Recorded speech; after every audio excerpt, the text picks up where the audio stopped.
breath, right, guys? So, anyways, we are rocking the Battleship tier. Just wanted to explain to you guys a couple of things. Some people have asked that I take the time to explain Battleship commanders, and I don't have a problem with that. There's a lot of them.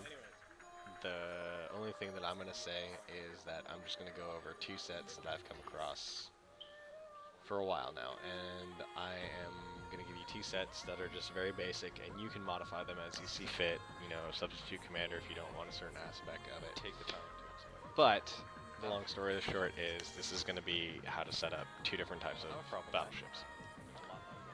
My first setup is going to be what I call my average BB. What that's set up around is Gunther Lugin's. Gunther Lugin's abilities are quite useful. Getting him up to 5-star makes him even more fun. But generally, straight out the bat, his captain's ability increases ammo penetration and damage by 15%. It increases. Excuse me. It increases his acceleration and steering by 8% when you're hit by an enemy, or excuse me, when you hit an enemy, which is nice because it helps you move and get out of the way when they're returning fire. His reload of 1% is cranked up to 3 when he gets to 5 stars. He increases ship speed by 2, armor and side by deck and side armor by 5, gun damage by 8, and now this is all gun damage, so that's primaries, secondaries, and AA are all increased by 8%. It increases your durability by 10. Coupling with Alan McMillan's 4-star ability of heavy loaded bomb, main penetration 1, and composure. So you get another splash damage penetration and accuracy increase. Willis Lee bringing in concentration to help when your guns are rotating to lower or increase your accuracy and reduce the influence. He gives you aiming speed of 10 and aiming correction by 5, which means your guns train a lot faster onto the target. And he increases your reload by 3%. So you now have 4% reload and 18% more damage, and 10% aiming speed, and some extra perk. Ralph Mueller, his big 3 is the reload of 3%, so you're now up to 7% reload. Another 3% penetration, so you're at 4 or 5 now, you're at 4 with Alan McMillan's coupling. He has Goddess of Vengeance, which increases both primary and secondary artillery by 15% when you're hit by an enemy, which is great for slugging out blows to stack on top of Alan's 10 and Gunther's 8 natural. And you really don't worry about a gyroscope, but it kind of couples with Alan McMillan's gyroscope, so you've got about an 8% increase there. And then you have Deadly Pound, who has naval artillery and main penetration 2 to crank up your penetration to 6% and increases aiming speed by 5. Pretty basic setup, nothing too fancy. Straight out the gate, just brings you what you need to know for a base set of commanders. The really only other one that I tell most people that for right now that's quite awesome is the quick reload, which puts Otto Linderman at 4 stars in your captain slot for his 45 captain ability and his reload of 3. Then you have Leaf Sandry, who has a reload of 10 when assigned as a gunner. Then Willis Lee. Okay, the last 3 don't really matter in any order, really. It's just put the highest one as you can closer to the front. Willis gives you 3, Ralph gives you 3, and Gunther gives you 1. So that's 10 overall from 3 from Otto, 3 from Willis, 3 from Ralph, and 1 from Gunther. So you have 10 there, and you have 10 from Leaf, and then you have 10 on your ship's tech slot down here. So you're rocking a 30% natural reload speed.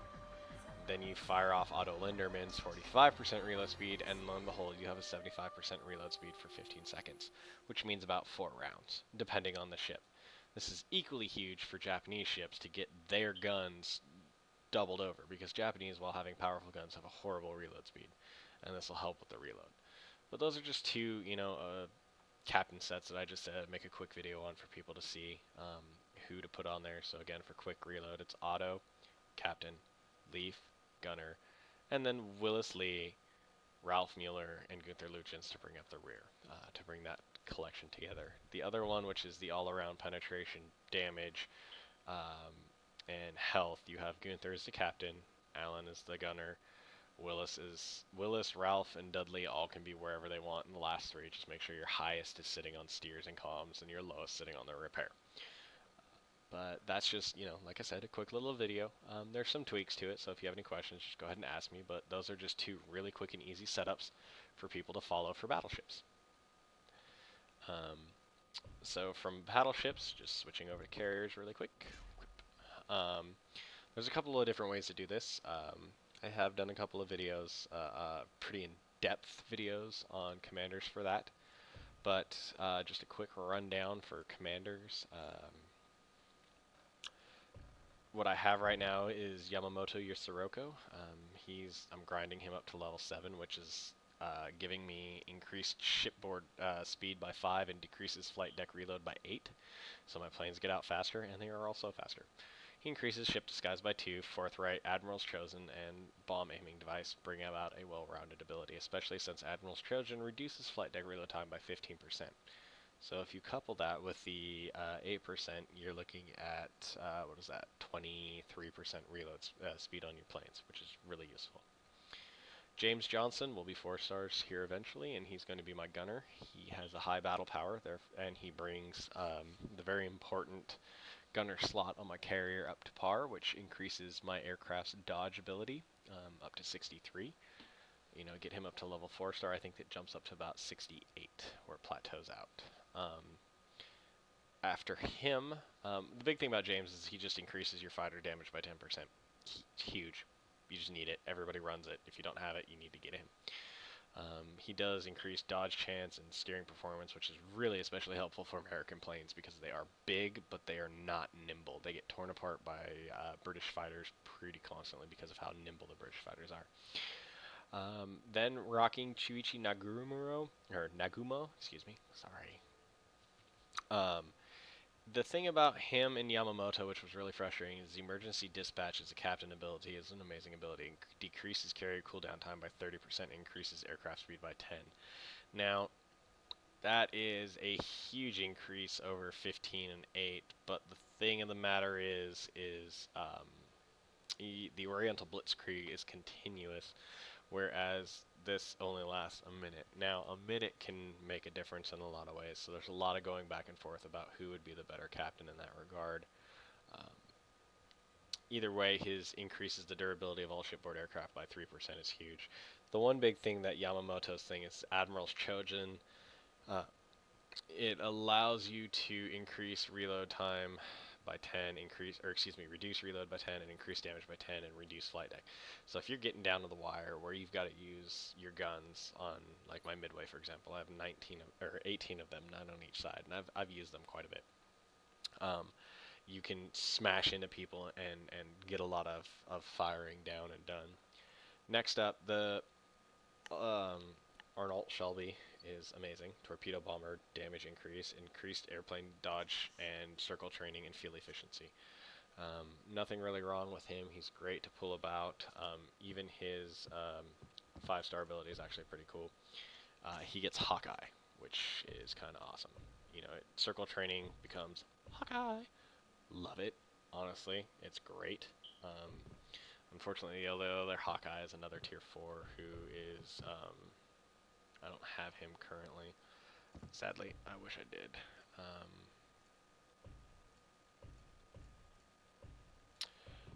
Then you, last but not least, sorry, I thought it was him, but it wasn't. It's John Clarkson. Or not John Clarkson, Raymond Sperones. Then you have Futita Mitsuo, who increases plane speed, decreases fuel, increases circle, and Tora. Tora proxies a lot. It's awesome. I like it a lot. There's some alternates for him. Shigeyoshi Inoue I might be putting on there because he increases durability, aiming speed, and disguise of airplanes. The disguise is huge. It's really, really helpful. The reason being is because dropping him back down to 2 stars, I don't need to worry about the 5% increase because he gives me 5%. But you also have to think, okay, he gives you 5 and he gives you 5, so your planes are now sped up 10% faster. So, for example, if you were to look at my carrier, my planes, research, 10% faster means my scouts do 114 knots. My fighters also do 119 knots, probably 120 really. My torpedo bombers crank up to from 86 to 90, 94, and my torpedo bombers are also, or my dive bombers are also up to 94. So it's a significant it's a significant jump. You know, you get to you get to see a sharp increase to their speed, which is well and good. A lot of people don't have that squad, especially Yamamoto. If you don't, a really good captain would be Mark Mitcher. He decreases flight deck reload time by 10% when he's assigned as a captain, and he has a max speed of 1 knot. Fleet crews, not really going to help you too much. An air attack warning is kind of cute, but you have to use dive bombers. Late game, dive bombers become huge because ships are massive, and it's easier to line up dive bombers than it is to go after torp bombers. And they can do a succinctly good amount of damage. You know, so it's kind of one of those things of, you know, who do you rotate out, you know, out of this setup?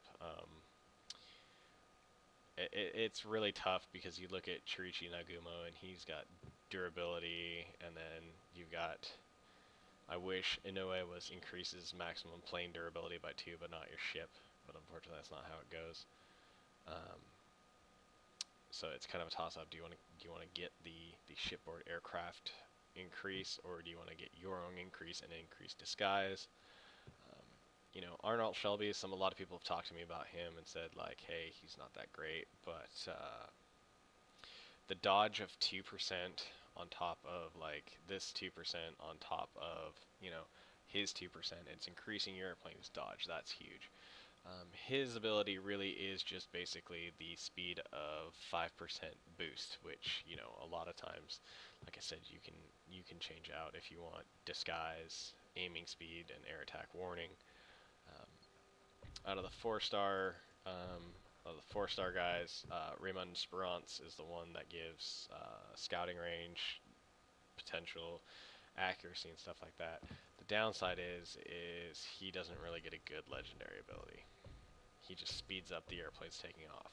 Now, in fleet battles, speed of airplanes out is huge because you're just trying to get them out there and as fast as you can. So if you max, you know, you throw ground service training from him by 5 on there, and the other guys on there, and you increase your planes, your ship's ability to kick out planes, you're gonna do pretty good at keeping people out. But the problem is you have to spend 5,000 qualifications to get both of that guy and that guy up to legendary to get 10% from them, you know. And if you couple that 10% with Yamamoto Yasuroko's 8, there's 28% faster, and then you have all the rest of your commanders up there that might increase the ejector prep time. You know, you could see an increase in it, but you're not going to get a lot of cool bounce around abilities. So, but like I said, that's a pretty straight up ability. If you don't have Yamamoto, Mark Mitcher would be a good captain, or James Johnson if you have him, just because the dodge rate of 20% is huge. And, you know, making your planes last a lot faster is pretty awesome. And generally speaking, the cooldown and the commander regeneration is about 30 seconds apart, so you get to use it pretty constantly. So, you know, it's up to you how you guys want to do that across the board. So, but there's that. Next up was DD. These being the 3 ships, like I said, that I have for the most part. I'll be doing subs and heavy cruisers later. But last but not least, your DD crew. Right now I'm running Gerard Roop. Falcon punching people is fun with his high velocity impact. Increased blast radius is awesome. Health increase and resilience is awesome, so you don't blow up or lose shit nearly as often. And then increasing torpedo speed is kind of cool. What's awesome about him is when you get him to legendary, it increases your torpedo speed 1 whole percent. 2,500 brings you up a whole percent there. Don't worry about that. Leave him at excellent. Often he won't even bother being your captain in the end, but the high velocity impact has helped a lot. I've smashed into a lot